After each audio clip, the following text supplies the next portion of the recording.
Hey everyone! Hi! I'm so excited to be here. Again, my name is Sasha Wallace. I am the Senior Director of Customer Success for Creator IQ, and honestly, just really excited to talk to our three guests today about a topic I'm personally really passionate about. I felt it would be amiss if we were all here together today, I think 500 of us today, without talking about equity. So without further ado, I would love to introduce my panelists. First, we'll have Gabby Beckford, who is the world-traveling content creator, lifestyle creator of PAX Light. I'm so happy she's here today to give us a creator perspective on equity. And by the way, Gabby's a TEDx speaker already, so we're in great company. Tom Pompey, who is a Creator IQ fan favorite, but also SVP of Digital and Innovation at MSL, which is an award-winning global agency. And Sherry Jawar, who is the co-founder of Blended Strategy as well as Nest Care, and she is a founding team member of our favorite egg-shaped lip balm, EOS. So please again join me in giving them a warm round of applause for joining us in this conversation today. Great. So, like I said, this is a topic I'm personally passionate about, but I thought it would be interesting for the audience to know and for us to start the conversation, which, by the way, deserves far more than 25 minutes, but we'll do our best today. I wanted to start off with some stats to help paint the picture as to why we're having this conversation today. So MSL actually published a study in 2021 that was titled Time to Face the Influencer Pay Gap. And in that study, they cited that 45% of Black creators and 27% of white creators said that managing the financial process is the most challenging part of working with agencies and brands. So with that, I wanted to give the context as far as what do we want to discuss today, where are the opportunities, what's the current state, and where can we do better? And have an honest conversation about that. So I'm going to kick things off, actually, and just ask each of you, really from a creator, brand, agency lens, what is the current state of equity in your perspective, through your lens, and what it means to you?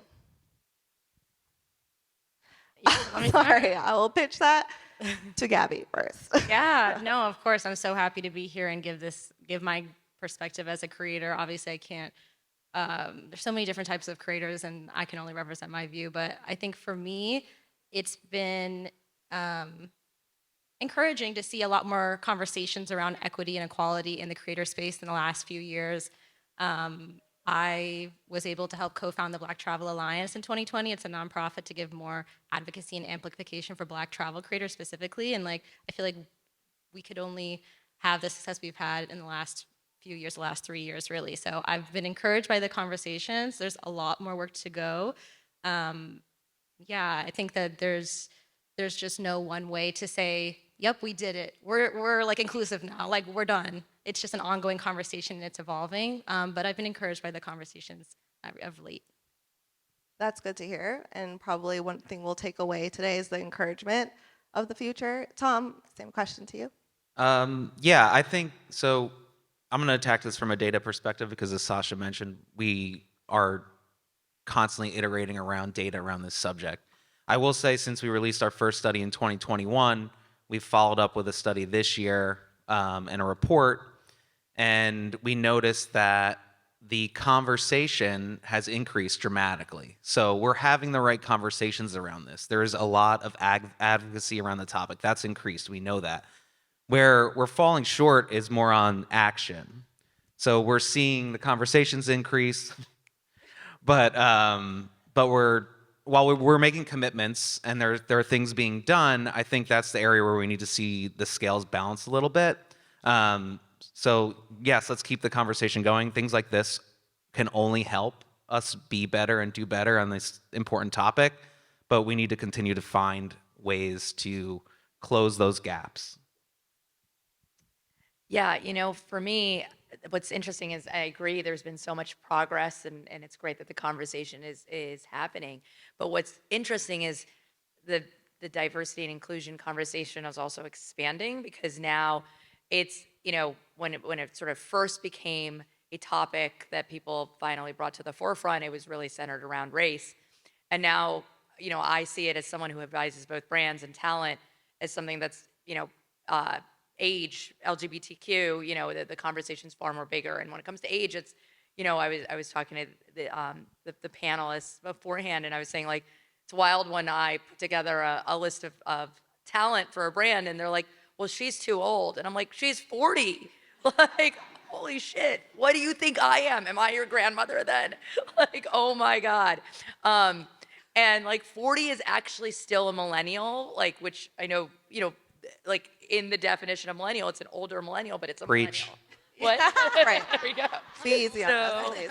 like, it's really hard, because then I'm like, let's like age is a number, race is a color, like what does the person stand for or the entity stand for, right? Like, and what are you trying to achieve versus trying to like fill and check these boxes. So while I'm heightened and excited by the fact that like the conversation's there, I think the conversation's even bigger than it used, like than it like is, that people are talking about.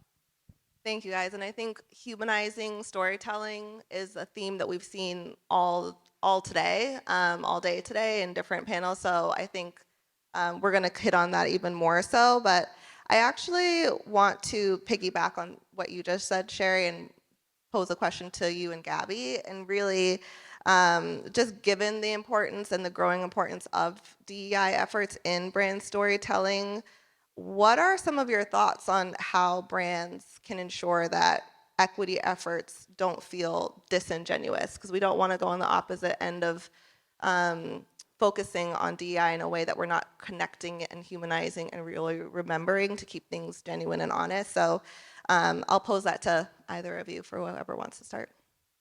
Okay. I think just thinking about seeing a campaign or being approached about a campaign and it feeling genuine. I think it's always nice when the brand or the agency just has people that look like me or can represent me within the agency. Like, oh, if you approach me asking me to talk about my identity or my story, it feels more genuine when I know that they truly understand it. And like there's someone in the room crafting that campaign and that narrative that's like, that I can just hope that they understand, the nuance of who I am, like, or bits of my identity that, they're not going to ask me something that I'm like, I would never say that, or like, that is not relevant to me. Like, who wrote this? I know someone's in the room that can represent me in my identity and my interests. So honestly, the diversity and the people in the positions of power is how, I feel that equity that's the root.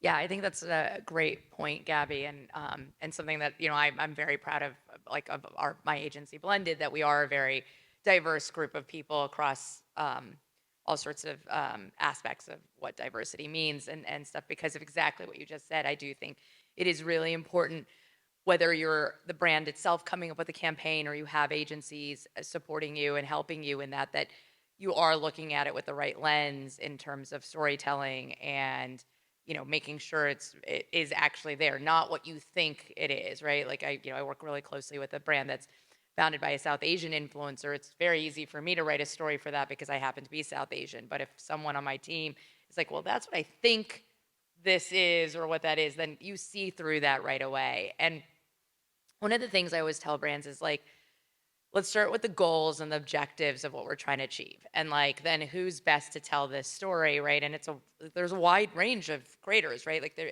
and talent that can tell that story.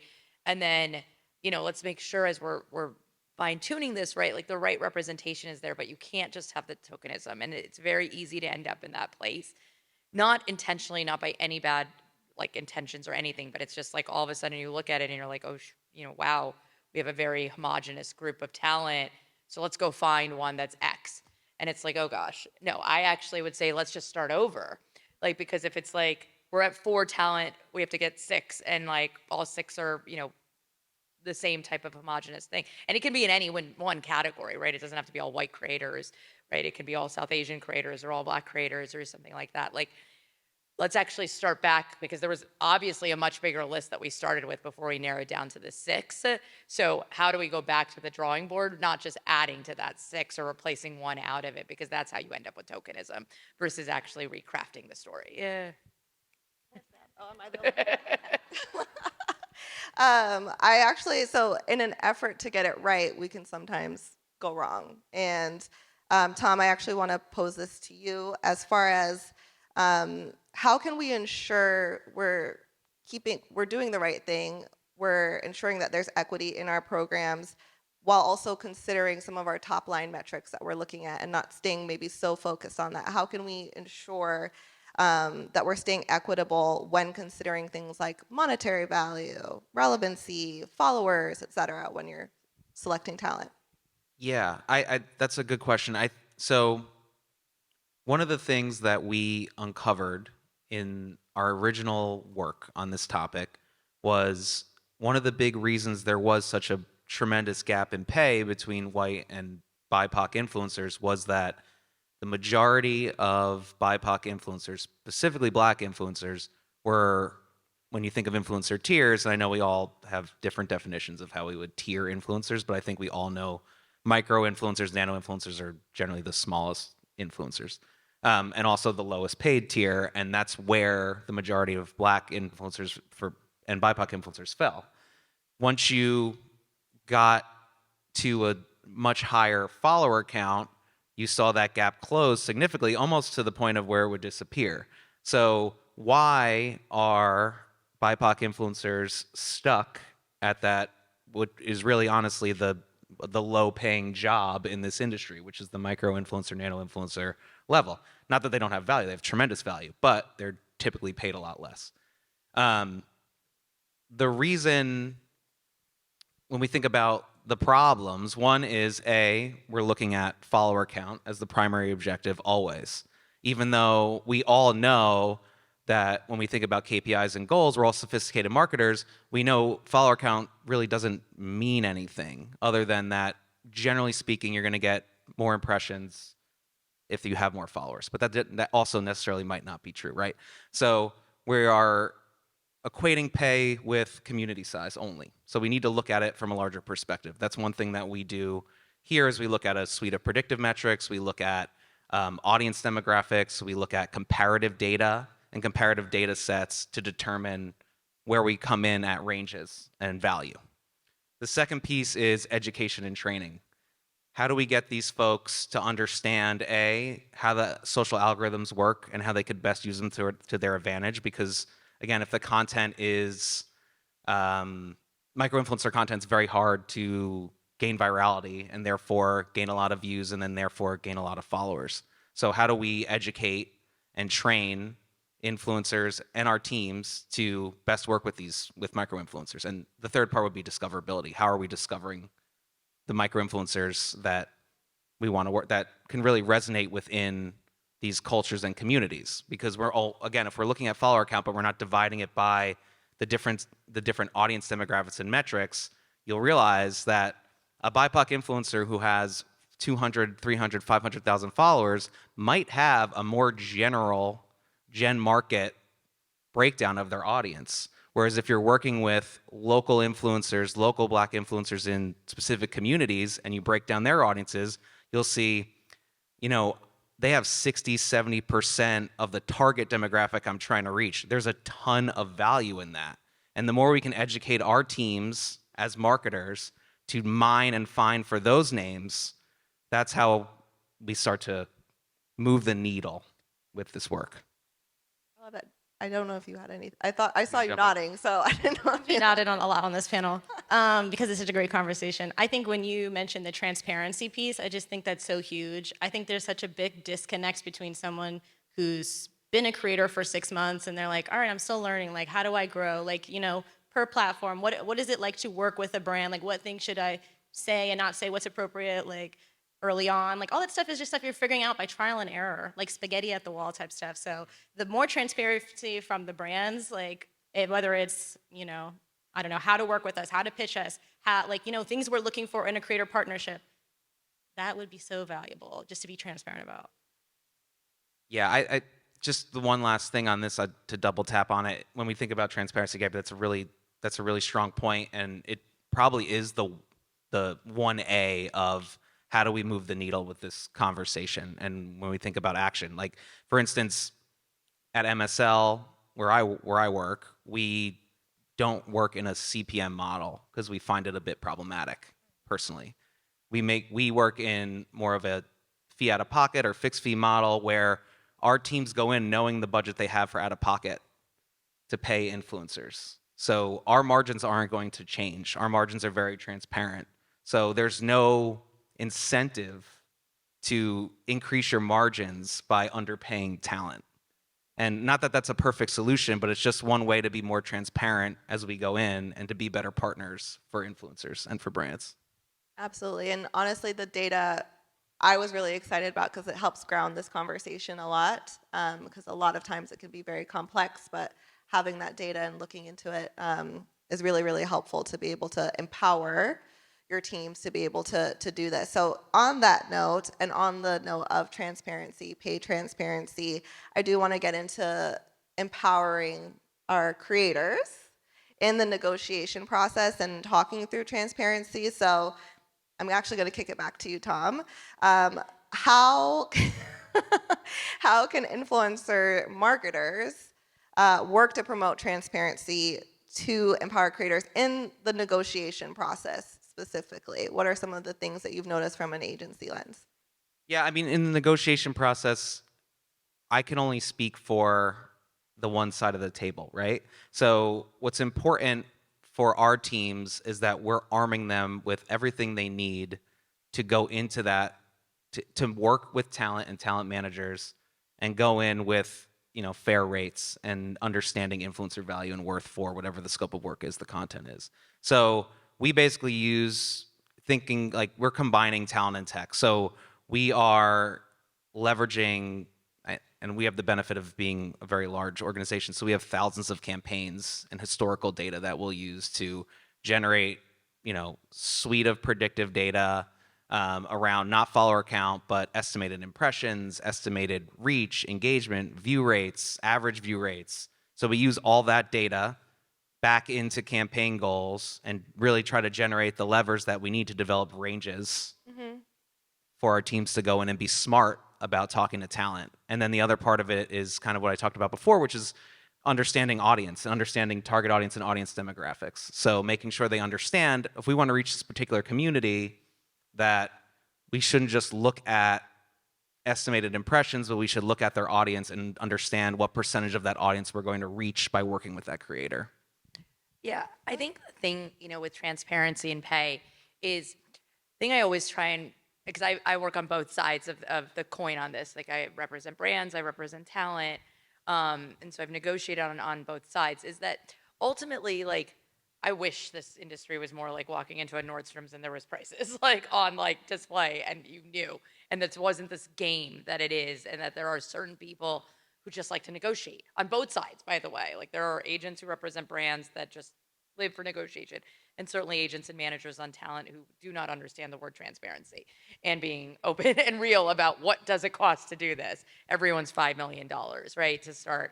Yeah. And the thing is that, like, ultimately, I run what, no matter which side I'm negotiating for, I'm very clear about, like, look, this is why the value is X, right? Or this is why we're offering X around this, or why this is important, or why I have to educate a brand on why this talent or content creator is going to be of this level.